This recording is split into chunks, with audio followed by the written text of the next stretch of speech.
All right, I am here with my father, Jason Phillips, who is also a firefighter for the Waterloo Fire Department, and that is what we are going to get into. Do I have permission to record you? Yes. Okay. All right, identify yourself. Tell me a little bit about your life and your job position that you would like us to know. Well, I'm Jason Phillips. I'm married with 2 children. I've been with Waterloo Fire for almost 22 years. Currently, I'm an engineer, which is a driver. I used to be a paramedic. Did that for about 8 years.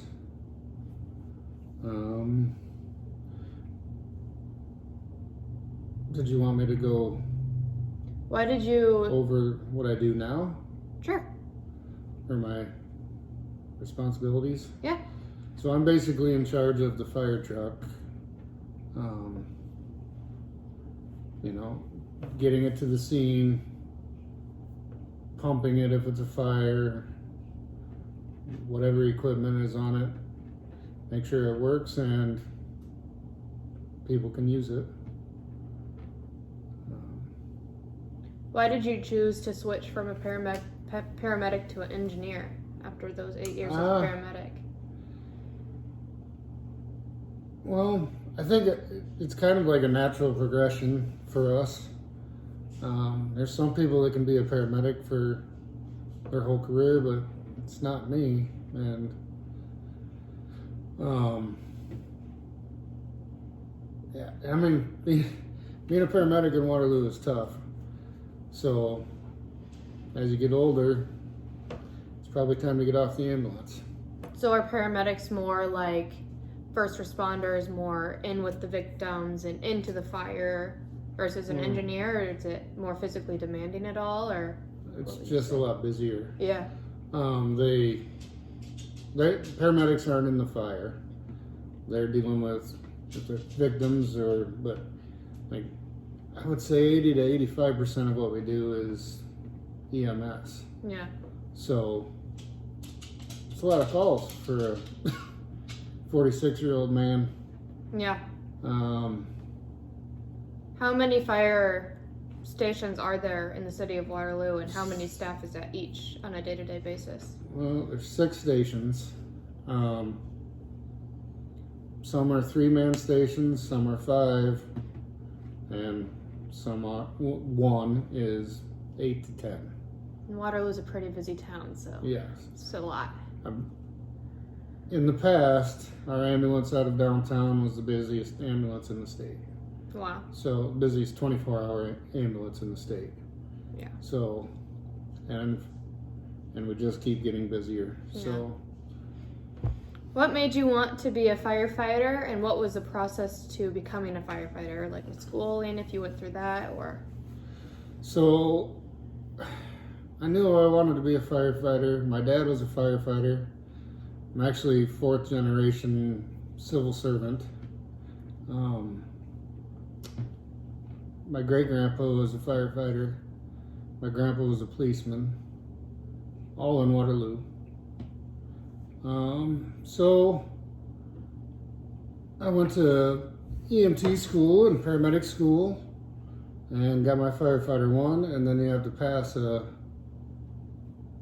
written test and a physical exam and then do a oral interview.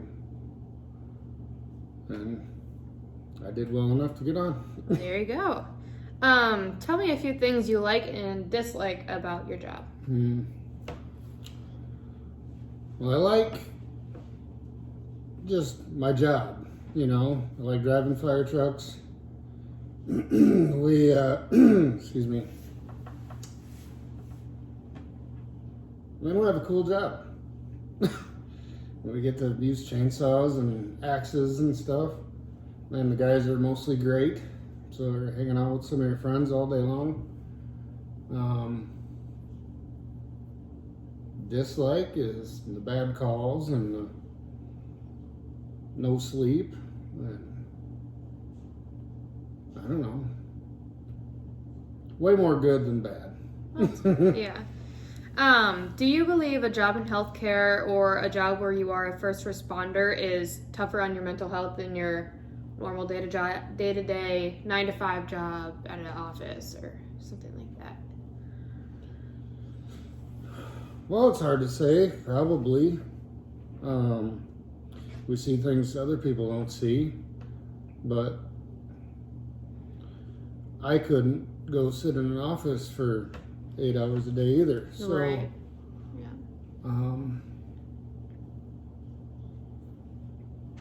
Yeah, I don't know what that would be like, but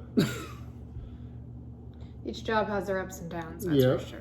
After doing some research, firefighters have a 9% greater chance of getting cancer and a 14% higher risk of dying from cancer. How does that make you feel? well, it's worrisome.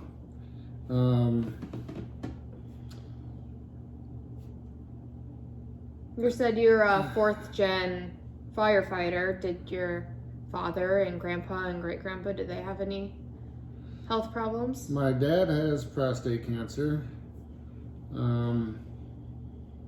I don't really know what my great-grandfather died of. My grandpa was a policeman, so Oh, so it's a little different. he wasn't exposed to what firefighters are. Yeah. They're trying really hard to, let us get more sleep. Sleep is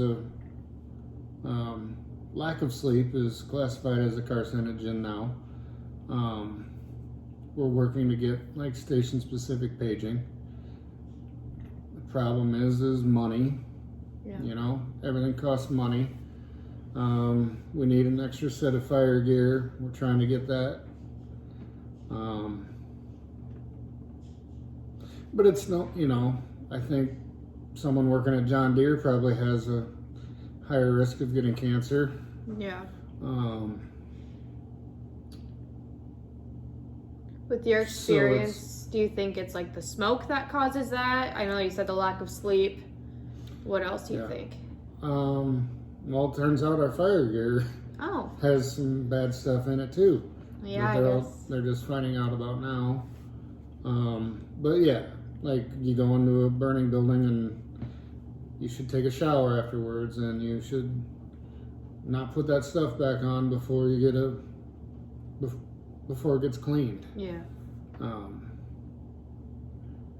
Yeah, I mean, yeah, I think it's just a hazard of the job, but we're trying to do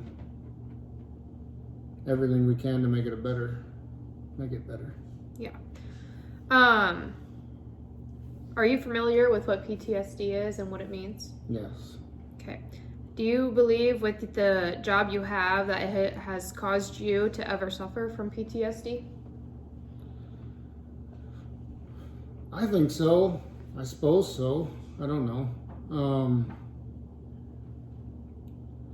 I think a lot of people have it, to be honest, and I think it's just how you deal with it. Yeah. And like a lot of us joke around at work, and we probably seem rude or inappropriate to some other people, but it's just how we process things. Yeah. Do you know any of your coworkers who have suffered from PTSD that are public about it? Because after doing some research, I found that 30% of people in the first responder field actually do suffer from PTSD. Yeah, well, I know, yes. I would say most of us have it. Some are very vocal about it. Mm-hmm. We had a coworker die, and then we had to respond to it. Those people really were bothered by it. Yeah, that's really hard. What was the third part? That's about it. Just the statistics of it. It's pretty high, and you guys see a lot. So, Mm-hmm. do you wish with your job position that they would offer more opportunities for you to seek help? I know talking with you earlier, you said they have the peer support program. You want to go a little more into that and what that entails? Yeah, I mean, again, just like cancer prevention, they're trying. Mm-hmm. but it's time and money. Our peer support program started with 2 people, and I think we might have 6. It's just someone you could talk to if you wanted to. So is it like therapy? It's like talking to a buddy. Yeah. Well, that's nice. But they're trained with I don't know. It's through our union. They have a program for it. Yeah. So knowing what you know now with your career, would you choose to have gone into a different career path or do anything different? Or are you like where you're at and the pros outweigh the cons? That's a good question. Yeah. I started off college with an industrial tech as my major. So then I'd be working at John Deere's, probably making a lot more money. Yeah. But I do really like what I do, and I think I'm lucky. So I guess you take the good with the bad. And I think you really have the personality for it. You're a very helping soul, and one-on-one, and I want to help you. You wouldn't be good. I don't think you'd be great with 2 + 2 = 4 to make this machine run or whatever. Yeah. You're very good one-on-one, gonna comfort you when you're in a scary situation. And that's another good thing about our job is it's different every day. Yeah. You know, you might have a fire, you might have a car wreck, you might have a childbirth. Something different every day. I don't think stamping out parts at John Deere was for me. But yeah. All right, to conclude this interview, is there anything you would like me or the audience to know about your job or the way that your job can alter your mental health? Or do you feel pretty good with our interview thus far? Well, I don't know how to answer that. I think mental health is a big deal everywhere right now. We're no different. You know, nurses are no different. I don't know. Yeah. I think it's something to be taken seriously, and I do think a lot of people don't understand much about the fire departments or even police departments for that matter. But this is just out of curiosity. Do you get a lot of calls related to other people's mental health, like suicide or overdoses or anything like that? Yeah, I think. Well, it seems like some days that's all it is that we do, and it's a very high percentage of the calls we go on. It'd be suicidal people or overdoses or psychiatric people. Yeah. So it's a real problem. Yeah. So.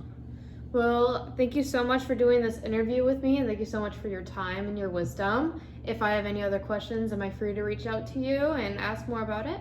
Yes. Okay. Is there anything else you'd like to say? No. All right. Well, thank you. Thank you.